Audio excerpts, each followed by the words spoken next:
नमस्कार, TV9 मराठीमध्ये आपल्या सगळ्यांचं स्वागत। मी निखिला पाहतोय देश महाराष्ट्र आणि बुलेटिनची सुरुवात एका मोठ्या बातमीने।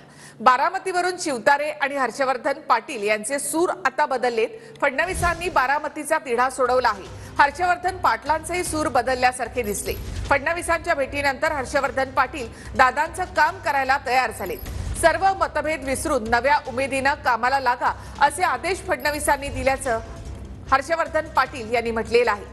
तर राजकारणामध्ये कायमस्वरूपी शत्रू किंवा मित्र असे नसतात असं म्हणत शिवतारे देखील नरमल्याचं दिसलं। आणि लोकसभेच्या निवडणुकीमध्ये ही महायुतीची जागा, ही बारामतीची जागा ही राष्ट्रवादी अजित पवार राष्ट्रवादी पक्षाला सोडल्या गेलेले, त्याच्या अजून काय अद्यापपर्यंत घोषणा झालेली नाही। परंतु आज कार्यकर्त्याची आणि आमची सर्वांचीच भावना अशी आहे की आज आम्ही महायुतीचं काम करायचं आणि 4 महिन्यानंतर जी विधानसभेची निवडणूक होणार आहे तर त्या विधानसभेच्या निवडणुकीला सुद्धा त्यांनी आम्हाला सहकार्य करावं।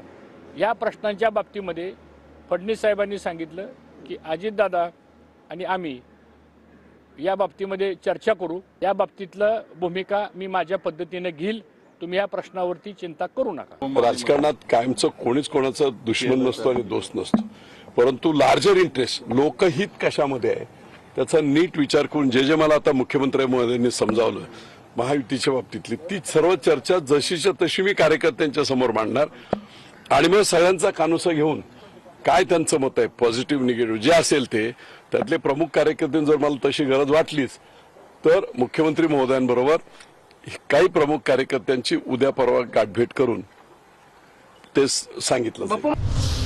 महायुतीचा धर्म पाळा, मित्र पक्षाला मदत करा, फडणवीसांनी आदेश दिले असं हर्षवर्धन पाटलांनी सांगितलं। बारामतीची जागा जास्तीत जास्त मताधिक्याने निवडून आणा फडणवीसांनी सांगितल्याचं हर्षवर्धन पाटील म्हणाले। आता आम्ही मदत करू पण विधानसभेला आम्हाला मदत झाली पाहिजे हर्षवर्धन पाटलांनी फडणवीसांना सांगितलं।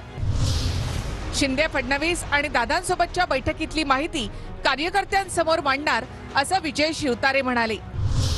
राजकारणात कुणीच कुणाचा कायमचा शत्रू आणि मित्र नसतो असं सूचक वक्तव्य शिवतारे यांनी केलंय।